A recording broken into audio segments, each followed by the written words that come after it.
Yes, it's me, Mike Stone, and this is the Backseat Driver Podcast. This episode is brought to you by Gas Shocks, home of the 116 Trophy and 120 Coupe Cup. Oddy Tyres, find the best tyres for your vehicle, supplying all the top brands to keep you covered in every season and every condition. Tarox Brakes, the art of slowing down, precision engineered in Italy for ultimate performance, and Specialised Automotive Services, specialists in high-quality automotive maintenance and classic car restoration. You can find the details of all our proud sponsors for this episode in the show notes.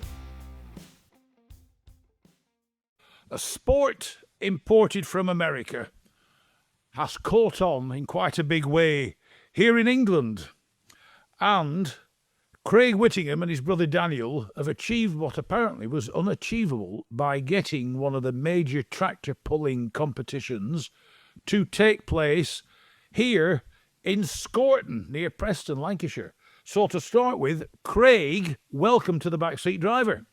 Nice to be here, thank you. Right, what is the big thing about the competition that you managed to get here? Well, so this year we're hosting what is called a Euro Cup competition. Yeah.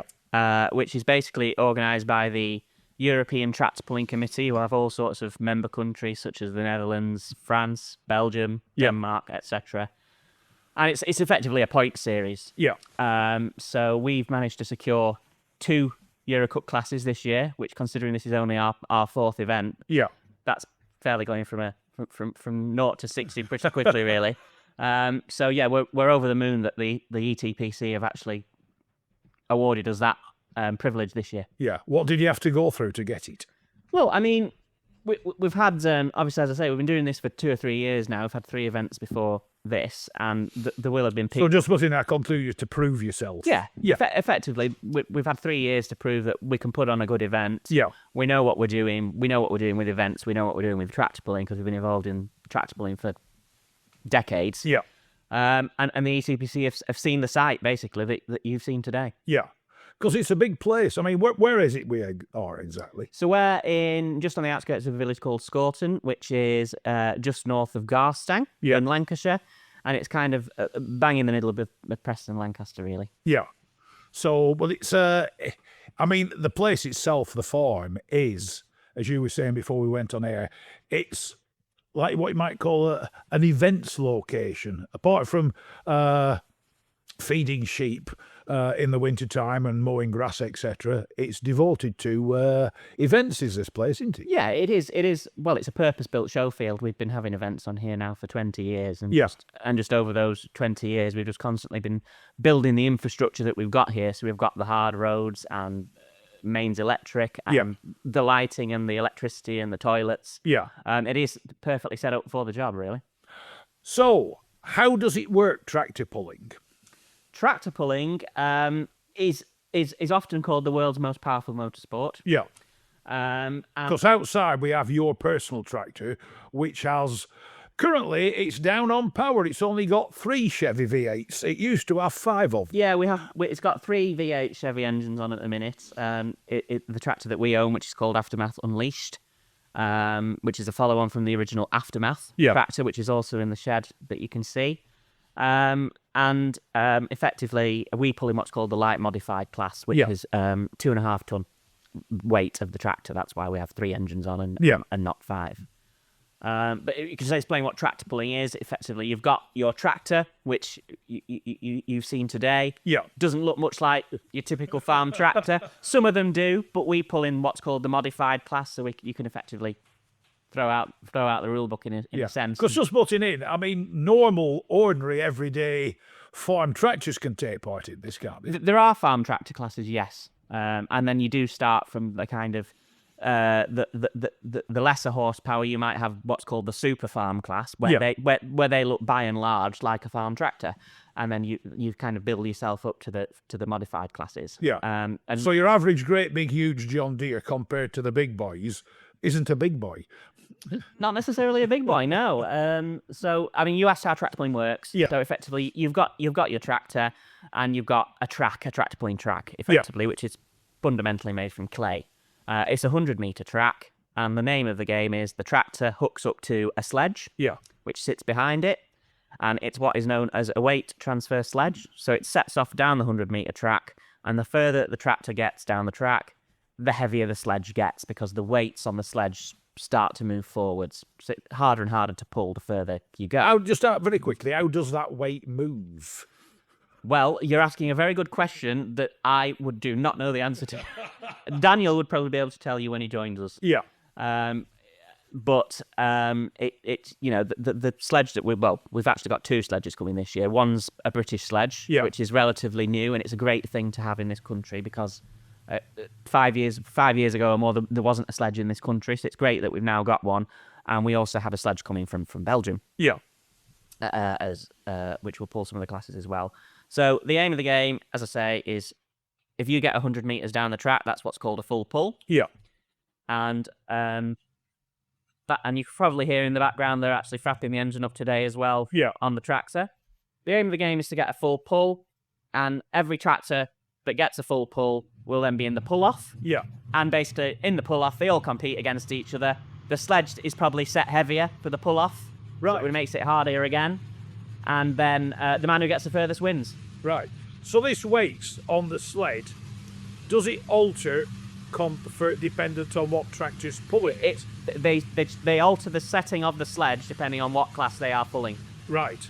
So it's the same weight, but it works differently. It works differently, and we as the promoter and what have you can sort of decide how hard we want the sledge setting to be. Right. Because we might think we want everybody to get out the far end, so we'll set it relatively light. Yeah. Or if we're thinking, well, actually, we only want 5 tractors in the pull-off because, I don't know, we're short on time, you can make it a little bit heavier. So it can be very devious, can this sport?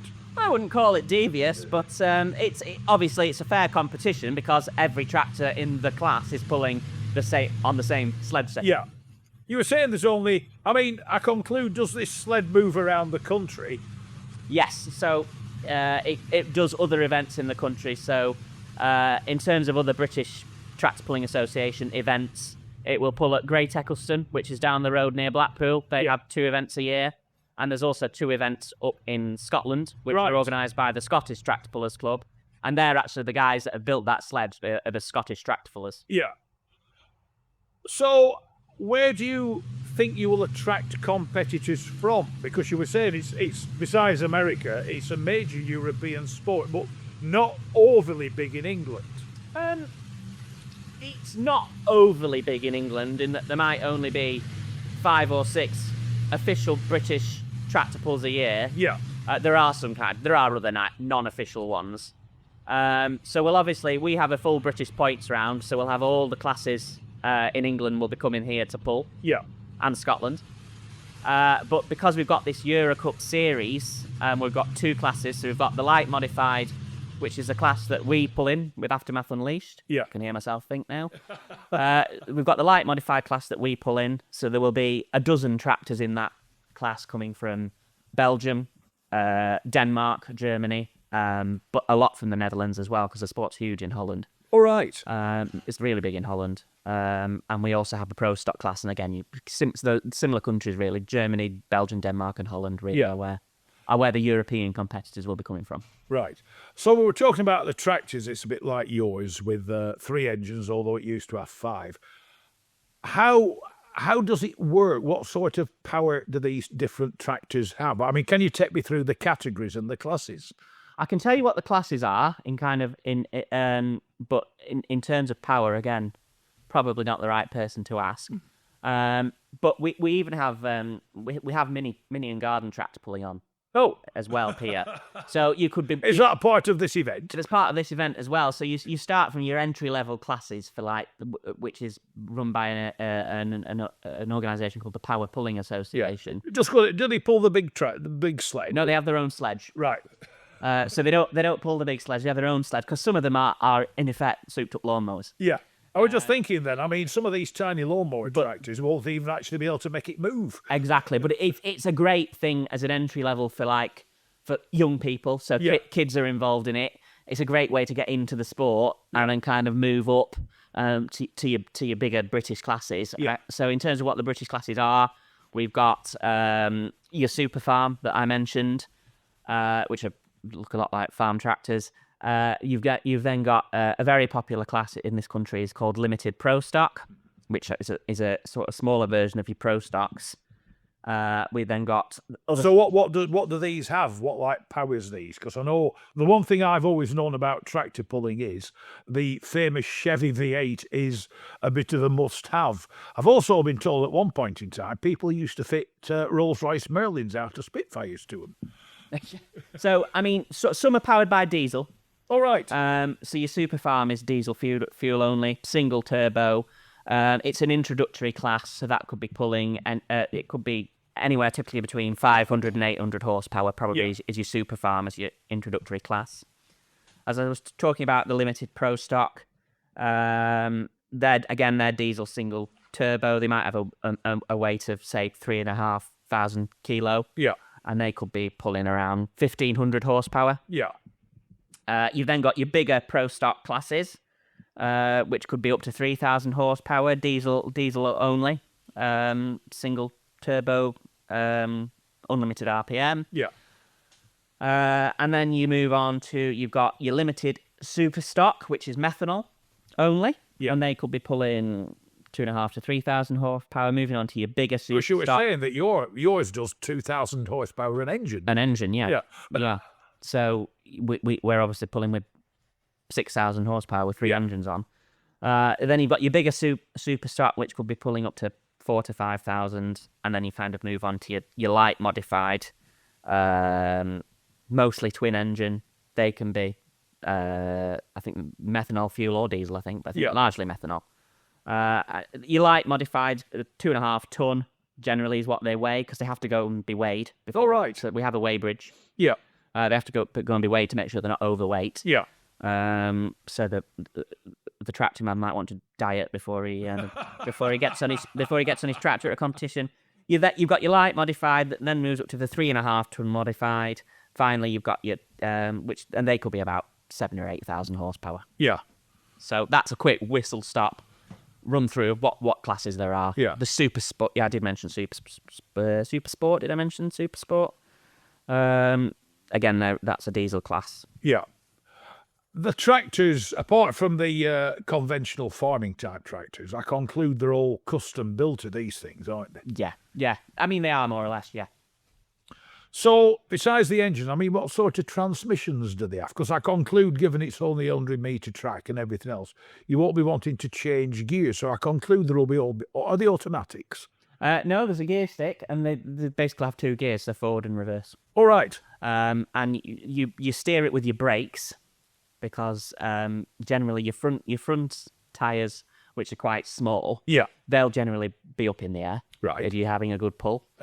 So your back tyres, which are, as you can see, they're massive. Yeah. Your back tyres could be spinning at 90 miles per hour. Yeah. But you're obviously not going at that speed. Yeah. But they could be spinning at 90 miles per hour. You steer with your brakes.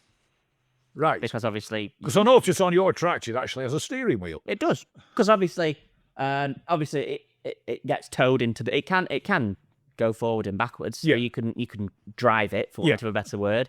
And obviously it generally gets towed to the start line. Yeah. And then backs up onto the sledge. So you do need your steering wheel, but once you set off down the track, you're steering with your brakes effectively. Right. And then you've got a gear stick, or a throttle, or whatever you want to call it. Yeah. And you've got two gears. You've got forward and reverse. Right. So the throttle, of which we're hearing in operation again. Yeah. I conclude when you set off, it's full throttle. It's full throttle. I mean, if you've got the nerve. Yeah. And I think it does take a bit of nerve. But the idea of the game is to push your hand forward and push that throttle down as far as it goes, full throttle, yeah. Right, so it's not on a pedal then, you don't push it with your pedal. No, you do it with your hand. Right, so one hand does the throttle and the other one does the brakes. Well, no, your feet do the brakes. All right. And then I suppose you probably have one hand on the steering wheel for all the good that will do it. It's some form of reassurance type of thing. Yeah, some form of reassurance. And obviously the driver's in a fire suit. and he's got his helmet on. So in many ways, it's a little bit like what you might call, no disrespect, agricultural drag racing. Yeah. Yeah. Yeah. That's what it is, I suppose, yeah. But there's just a great big weight on the back. Exactly. Even with all this power, how many of them get to the end of the course? Well, I mean, that depends on the sled setting, doesn't it? But it depends how devious you be. Well, anyway, yeah. But, I mean, they're all trying to get out that far end. Yeah. And, you know, if the good tractors generally will, and certainly in the first round, the aim of the game is to get a full pull. So we like to see full pulls, and so do the crowd. Yeah. And then you pull off. You know, again, the aim is to get as far as you can. So if you get one or two in the finals that do a full pull, I conclude you then alter the sled to make it even more difficult. Yeah, exactly that. You make it even harder. Yeah. Otherwise, you'd have a lot of full pulls again, wouldn't you? And roughly, what is the weight that they're pulling? Pass. Oh. I do not know the answer to that question. Yeah. But again, Daniel probably would. Right. So, do you ever get it where, I know you're saying you don't want them all doing full pulls in the final, do you ever get it where you've got two or three that constantly keep doing a full pull in the finals? I mean, yeah, the good tractors should be able to get out the far end. So obviously the tractor you see out there, which is Aftermath Unleashed. Yeah. We're currently the reigning Euro Cup champion for the light modified class. So we won the series last year. Yeah. Purely because we were consistent, really. So we went all over Europe to France and Holland and Denmark. Yeah. We get on the ferry. Generally go from Hull to Rotterdam, I think. Yeah. Or Killingham to Hook of Holland. Yeah. And, you know, probably go to 8 of these events a year. And just because we were consistently good, I don't think we ever actually won on one particular day. Yeah. But because we were consistently coming second, that meant we got the most points. So it's a point scoring. It's a point scoring system, yes. Yeah. So the man who comes first gets the most points, and so on as you go down the table. Yeah. So the event you're having here, besides being class winners and an overall winner, there's also point systems. Because how many rounds are there in this? So in the British points, I think this year there are 5 or 6 rounds. Yeah. And then in the Euro Cup classes, I think probably around 7 or 8 rounds in the season. So the first points round for us in the light modified class is in Fuchstorf in Germany in 2 weeks' time. And then 2 weeks after that, obviously, it's here at Scorton. Right. So between now and your event, you've got to go to Germany as well. Yeah. Got to go to Germany as if we've not got plenty of other things to be doing. But there you go. Do you ever go to the American? I personally haven't been to America to watch tractor pulling, but my brother has. Yeah. There's one in Louisville in Kentucky, which I think is usually on in February. Yeah. Which is an indoor pull. Oh, right. Because you can have indoor tractor pulling as well. Yeah. So that then you can have it in the winter. Yeah. But as I say, it is massive in America. So yeah, my brother's been quite a few times over to Kentucky. Is there any difference between, say, European tractors and American tractors? Because we know the Americans like to do everything bigger and better than anybody else. Yeah, I think the difference is probably they'll be even more souped up and even more horsepower. Yeah. And looking at it, I conclude it also attracts quite a degree of sponsorship. Yes, it does. So we're very lucky in terms of the tractor that we have a few good sponsors, but the main one that we have is a firm called Buckhurst Plant Hire. Yeah. Who also own another company called D&J Machinery. So yeah. They're our main sponsor, if you will.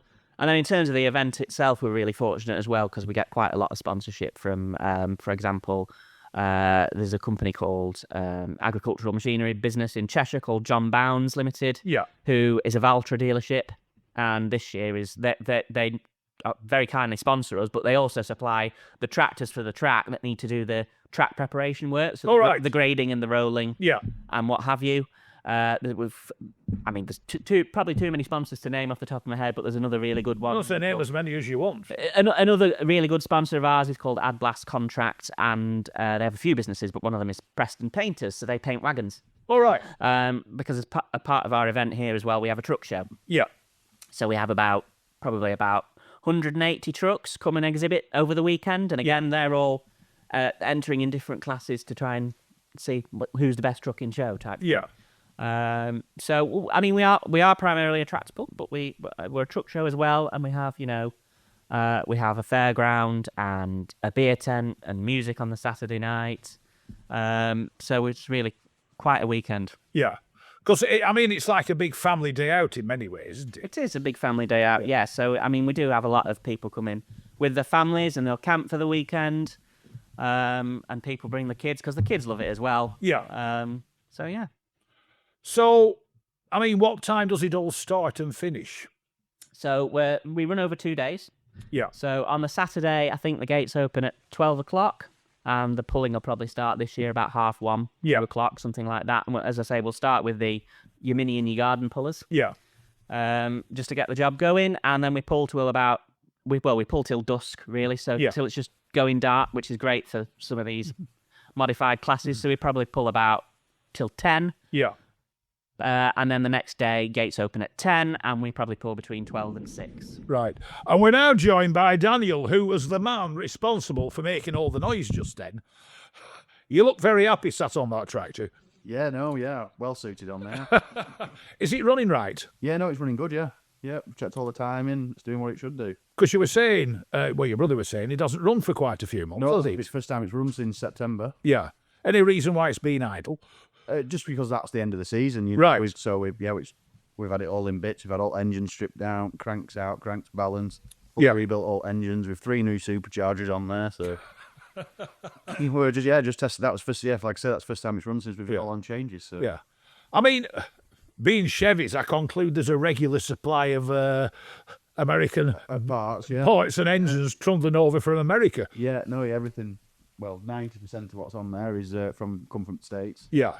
How long does an engine last? Because I was just saying earlier on, it's a bit like the agricultural version of drag racing. Yeah. Load it up. An engine should do well. An engine block should last forever, really. Yeah. Unless you're shoving all inside of it, like we have done. But honestly, so in the phrase that shouldn't be there. Yeah, that shouldn't be there. But you're putting a new set of rods and pistons in at like 50, 60 runs. Yeah. So, because it's not based on mileage, is it? This no. In many ways, they don't actually have far to travel. No, not at all. No. If you, in actual fact, you're probably doing an engine rebuild every mile. Yeah. And I was asking your brother, how heavy is the weight on the sled? Because I know he was saying, because the other thing is... No, well, the sledge itself... How does it work as well? Well, the actual sledge probably weighs about 15 or 16 ton. Yeah. But the weight, they probably put like 5 ton then. They probably add 5 ton into a transfer weight box. Yeah. And you think when that transfer weight box moves forward, it puts more ground pressure on what they call underneath the pan, which is what makes contact with the because there's no wheels on this thing, is there? It's just a smooth bottom. Yeah, it has wheels. Basically, it has wheels on. All it has wheels on for, they drop down when you get to end to get back to the start line. All right. Wheels drop down and it drives back. Yeah. But yeah, no. I think when you're at the end of the track and it stops you, I think you could have about 100 ton of ground pressure. Yeah. When you physically end at track. Right. So it really is heavy. It's heavy. Yeah. Yeah. Yeah. And apparently, according to your brother, if you want to sort the men out from the boys, you can alter it. I conclude to alter it, you alter out the speed at which it moves forward. Yeah. So in a first run, we used to you have a qualifying run and then a final, a pull up. So yeah, it's a 100-meter track. So anyone in the qualifying run that gets over 100 meters, then gets into pull off. Well, in the pull off, then they make it heavier because they don't want everyone being about 100 meters again. So they either make it heavy or, like you say, they speed the box up so the box tops faster. Yeah. So they'll be then stopping you at 85, 90 metres into 110, 100, anything over 100 metres, yeah. Just very quickly, how do you get this weight to go back to the end of the trailer? At sleighs? It's just on a mechanism, usually on like a chain, drive chain, and it just winds it back. All right. It's got a fog, yeah. And it's got like an axle in front of the sledge, so obviously as you go forward, it moves and it pulls the box forward as it's being pulled. Right. What's it made of? Is it just steel? Yeah, just steel, yeah. The homemade bits of kit. Yeah, you can't just buy one of them off shelf. A lot of the sledges, well, some of the sledges that we pull are, they're made by some Dutch guys, or there's a couple of sledges that have been bought and shipped over from the States. Yeah. There's only a handful of people in the world that build sledges. Right. And there's not many of them, is there? No, there's not many of them, no. So the one you're using, is it yours? Is it? No, it's the British sledge team. It's the Terminator sledges, isn't it? Performance sledging. Performance sledging, they're called, yeah, which is based up in Scotland. Right. And I conclude from the sounds of it, they're not cheap. No, they're not cheap, no. Organising a track pull isn't cheap. Yeah. In general. So, you're the man who's well, you're not really behind the wheel of this, are you? According to Craig, this wheel is more or less for moving it about slowly or a bit of reassurance. Yes, I am sat behind a wheel, but a steering wheel. But yeah, when you're actually competing and pulling, that steering wheel's like fairly dormant. Yeah. You steer it because obviously usually the front end is usually about 2 or 3 foot off the floor, so your front wheels, you can turn them all you want, but it's not going to do anything. You're not going to do anything. To steer the tractor, you steer it on independent brakes. We were saying that, but it's on foot pedals, isn't it? Foot pedals. Yeah. So I conclude from the sounds of it, they will only work on the rear wheels. Yes. Yeah, there's no brakes on the front axle, yeah. Right. And, I mean, what's the size of those? I mean, yours is not the biggest one, apparently, but what size are those back wheels? They're 30.5, so they're, 30.5-inch rim. Yeah. Is what they are. They're like an old same size as like a big old single axle slurry tanker wheel. Right. Then tyres, they're aluminium rims. Yeah. Made just for pulling, pulling, and the tyres are proper track pulling tyres as well. So. Right. So, I mean, I conclude once again, are they American or can you buy them here? No, they're Mitas tyres and they're Czech Republic, right? And they're made in Czech Republic. All right. So is it... Again, there's only a handful of people. What is there? There's Mitas, Firestone, and Pro Puller, and then there's a guy in America called Parks. So there's only 4 or 5 people that make pulling tyres. Right.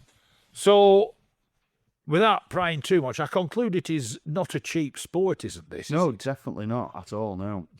So, I mean, do you keep a stock of Chevy V8s? Yeah, I think there's 8 or 9 V8s in the back of that shed, yeah. Including the ones on the tractor. Yeah. So, but what got you into all this? Well, mine and Craig's father and grandfather, they started tractor pulling in the late 70s. So is it not be funny? Is it an old sport? It come over to England in the 70s, mid-70s, from America. And our family, it just come over into the northwest. Really, it's, I think one of the and the Royal Show that's down at Stoneleigh Park. But there'll be some of the first events, and around here it was tractor pulling in the northwest is. There used to be a lot more pulls on than there are now. Like my dad would say, I probably would be going pulling every weekend. Yeah, back in the day, and now you're looking at probably 5 or 6 British tractor pulls a year. Really, is there any reason why it's popular in the north of England? Just the north of England is big for agricultural. There's a lot of agricultural mechanics, farmers, and because back in the day at some of the local farm shows, they had tractor pulling. There used to be a Garsang show that have it, and there's still Great Eccleston show that still has tractor pulling on. Well, so that's 2 pulls within a 5-mile radius. Right. Well, so that draws local people to do it. Yeah, doesn't it? Yeah. So it's not a sport then that overly attracts Southerners then? No. Saying that, no, there is a lot of Southerners. There is a Southwest Tractor Pulling Association, but they're not any British sanctioned pulls, if you will. But British Tractor Pulling sanctioned pulls are kind of just doing it off their own bat, really, aren't they? Yeah. Or not operating a British points round, if you will. Right. So after this one's take place, I conclude, like we were saying, you've had to prove yourself to be able to get this event that you're hosting at. Will it carry on? I mean, because I conclude from what you were saying, you might get the watchful eye of the authorities looking at you. Which authorities are you talking about? The tractor pulling. Well, so the European Tractor Pulling Committee who organised the Euro Cup round, obviously they'll be here. Yeah. And they'll want to see that we're doing a good job because it's a massive deal. Is the Euro Cup? And you're the best of the best of European tractor pulling, so they'll want to see that we're up to the job. And hopefully, if we are, which I think we will be, all being well, then hopefully that means we can have a Euro Cup every year then. Because, I mean, like you were saying, the work that's gone into this, I mean, just describe the work that's gone into getting this ready. Well, obviously, you can see the site for yourself and the work that's gone into the site, which has been a 20-year project in terms of where we are today. Yeah. In terms of actually organising the event, it probably takes about 6 months, I would say. Yeah. And obviously you just get busier and busier the closer to the event that you get. In terms of, I mean, just the sheer volume of paperwork it generated. Yeah, a lot of admin, isn't there? There's a lot of admin, yeah, and there's a lot of obviously publicity and plugging it on social media and getting road signs out there and just organising caterers and trade stands and obviously the truck show itself as well. If you've got 180 trucks booking in, and there's a lot to do, but and it's evenings and weekends really, because we both have full-time jobs. Yeah. But we wouldn't do it if we didn't love doing it. Yeah. The truck side of it, I mean, I conclude there'll be normal trucks and will there be modified trucks? Well, there's the trucks you see on the motorway, really. Yeah, the custom trucks. There will be some vintage trucks. There'll be some classic and vintage trucks, and there'll be some light commercials. Like there'll be some that are a bit 7.5 modified. Yeah, 7.5 ton of tippers and stuff that have been, So I noticed in your yard there's some very old tractors parked. Yeah, no. So that's what we do for a living. Is we deal in second-hand tractors and machinery. And my dad has got an obsession with buying tractors and a fetish for buying vintage tractors. Tractor people before they like the vintage tractors, and it seems to be, you're not being funny, a bit of the disease. Once you've got one, you can't stop. No. They multiply quite constantly. Yeah, that's it. Yeah. Yeah. As long as we keep shifting a few, that's all. It But it is tractors as a whole are very popular in England, isn't they? Yeah. Farmers can't work without tractors. Very true. And, do you ever move into, the world of ploughing? Because I was once invited. It was a Massey Ferguson Owners Club, the Little Grey Fergies. I got the feeling it was then the farmer could get all his fields ploughed. Well, we've never had a ploughing match here. We haven't been like that, but... I've spent many of hours ploughing myself. Yeah, we do. We've done plenty of ploughing ourselves. Well, not me, but Darren. Are you into old tractors? Old tractors, yeah, no, and we do. We sell a lot of old tractors here. We, Massey 135s and stuff from 70s and all and older, the 60s, 50s. We do sell quite a lot of older stuff. Yeah, I mean, you don't mind me asking, what's the popularity? I have driven tractors, and the last one I drove, I think was a Case. Yeah, and it was very, very nice inside. I mean, I had mobile phone connections, I had stereo, I had that. So you name it, and I drove it as a favour for a friend of mine, and it was very luxurious. Some of these modern tractors now, they have all the gadgets, don't they? Yeah, and some of these, a new tractor now, top at range tractor, 200 horsepower tractor, you're probably talking 150 to 180,000 £100,000. Yeah. There's some tractors, 300 horsepower tractors out there now with all singing, all dancing, guidance, it'll drive itself. You'd be paying 400,000 quid for it. Yeah.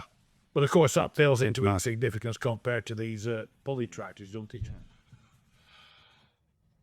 I wish you all the best for this event, and I hope it carries on very nicely for you. And I hope you get some good weather, because I should imagine if it rains, it can be a bit of a soggy patch. Yeah, I mean, you can't really have a tractor pulling the constant rain, so we don't want a rain off. We've been very fortunate with the weather we've had before. We're on the 9th and 10th of May here at Scorton, so look, we're hoping for the weather. We've been lucky up to now. Touched my plywood desk here. Or whatever it is.